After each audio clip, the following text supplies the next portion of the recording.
Hey,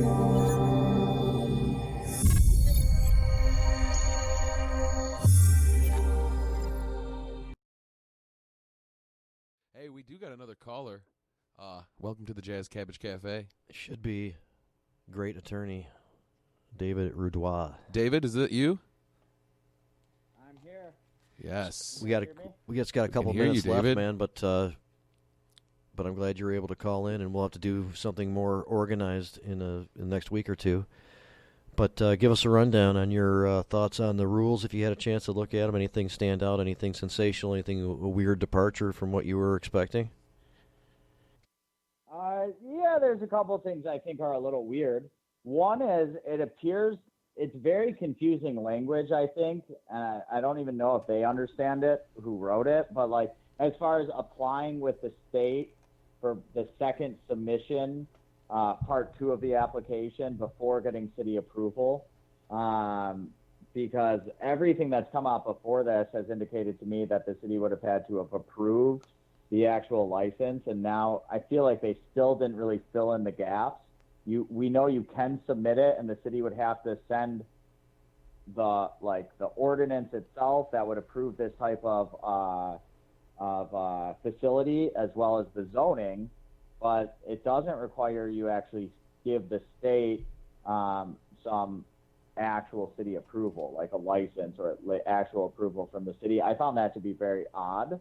But I mean, it also would be a huge waste of time and money to apply with the state and go through that whole process and then get approved by the state and denied by the city, because the state's only approving the facility itself. It's not approving just you know? So I don't know if it makes a huge difference in practice. I thought that was a little weird. I like that secure transporters do not need to be used when moving within the same building. So if you have a grow and processor and dispensary.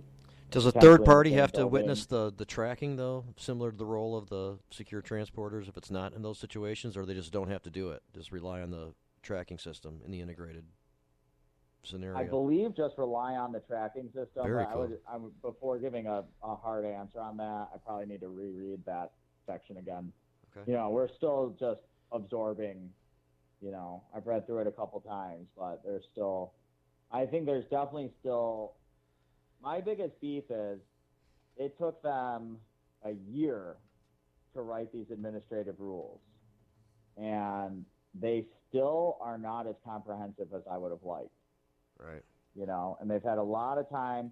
They put board meetings together. They've had a lot of time to think about all this stuff, a lot of lawyers working on it, and they really delayed. Originally, these rules were supposed to be coming out in like September, and the fact that a lot of things are still semi-unclear to me, and I'm a lawyer who specializes in this, so it's like, I wish they would have been done a little better. Sure. But pretty much most of the other stuff was, they had pretty much released most of this information beforehand.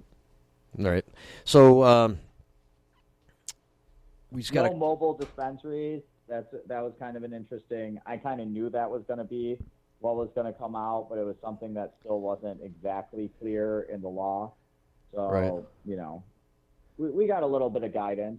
They're helpful. So I'm glad they're out. So we just got like a couple minutes left, and I just want to say too, like this department, this might not have been a home run, but this department at least was very proactive and not obstructionist. We've had leaders of the department in the past that have not really done much to further functionality or anything like that. So there is. Yeah, I mean, I think they tried really hard. I think Shelley Edgerton showed up to a lot of different conferences, gave a lot of speeches, tried to give as much guidance to attorneys as possible. They had a pretty good, pretty open door policy as far as if you had questions, they would do their best to answer you. But I mean, coming out with the administrative rules 2 weeks before the less than 2 weeks before the applications are out, I mean, they're not being obstructionist, but so many cities were waiting on these rules, right. And then they thought they were coming out in September, and now so many cities still haven't opted in because they waited so long for these rules. So although they did these kind of great rules for temporary operation, which, I have a lot of thoughts on why that's still not a good idea, by the way. But no, very few people are even going to be able to take advantage of that, because Right. most of the cities aren't. You have to have been approved by the city for the use before December 15th to take advantage of that. And what do we have? 25 cities that have opted in at this point.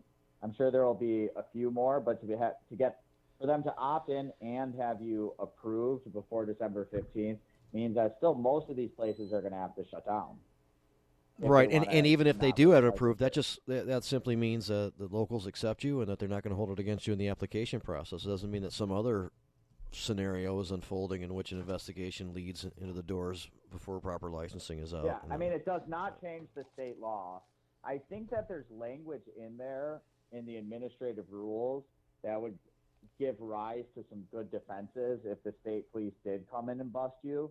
But good defenses means Daid Rudoi, criminal attorneys getting hired, or some other criminal attorney, and then it fucks up your whole application, at least for the period where you're fighting the case out. I do kind of like the language in there. It's pretty strong, because it doesn't just say it will not be an impediment to licensure. It says like they can stay in operation, but it still doesn't change state law. Like, these are still violations of the Controlled Substances Act. You don't have immunity under Section 4. You don't have an affirmative defense under Section 8 for growing, or like, let's say, processing hundreds of pounds of wax, and you don't have a license yet. So, the question is, I think the wording may seem to me to mean that you are protected under the MMFLA, but the law itself doesn't say that. And those are just administrative rules.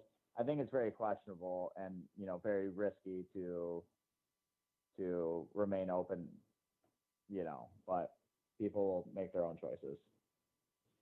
Look, I'll observe, too, that these administrative rules come at a bad time for most local communities, because in December, many of them take a significant amount of time off. So if they were waiting for these rules, just because of their own meeting schedule, they may not be able to start addressing these concerns till January or February. As we saw in Thetford Township, in order for them to get an application or an ordinance passed, they have to go through planning and zoning, which requires, by the Open Meetings Act, a public hearing, which is at least announced, a couple of days before, and then it takes a couple of weeks. And then you go through a vote of planning and zoning, and then it comes to city council. So by delaying until December, they've really made sure that, not made sure, but they've caused some local communities to not be able to opt in until March or even April. That's why we should have had these rules in September. Yeah, I agree big time, Rick. And I think that there's two sides of this coin, though. If the administrative rules came out in September and they were left tons of holes wide open and they made things really unclear, it could have caused a situation that was even worse, potentially. But it seems like they had a lot of time to put this 30-page document together. What is it, 33 pages or something? It seems like they had a lot of time to get there, and it seems like the board wasn't meeting till pretty late. And but it's going to delay everything. But they put a lot in there to try and speed things up as well. I have to credit them for that. It looks like caregivers will maybe be able to transfer their full-grown plants in, so there might be some flowering marijuana coming around a little quicker than I thought, because I thought you were going to have to start from cedar clone. And it would appear that you can at least get a start. I think it would be difficult to legally obtain 500 plants, but if you could start out with 72 flowering plants at least to get things started, I think they tried. I can't say I'm that unhappy with them. It just means that it's going to take a little longer before people get their city approval. But they also, it appears, allow you to apply without city approval. But then that's you can at least get your group or your individual. Am I not? Can I? Okay, I'll be heard. Okay. So hey, we got to end this, but Dave, we definitely want you to come back on very soon. Talk about roadside swabbing and some of the other issues going on right now as well. But we do have to wrap it up. Case today in the Court of Appeals too. What? Well, we want to. Okay, next week. Hopefully, I'll talk to you about it this week, and hopefully you'll have some time. We can go over some more of this stuff for our next show. Yeah, me and Michael Comorn argued today in the Court of Appeals. Pretty important issue. So we'll talk next week. Oh, yeah, we have to talk about okay, that. yes. Teaser Peter for next Zos. week. Okay, yes, you're on for next week. We'll talk about the time, man. That'll be great. Thank Appreciate you it. so much for calling in. And Rick put it together to become part of the show to wrap it up with us. We appreciate that too. And Thank you, Rick. Jazz Cabbage Thanks. Cafe. We appreciate Cave Radio. We appreciate everybody We do. all the time. Yep, we'll be here next week, Tuesday, 4 p.m. Peace, guys. Peace. Thanks again.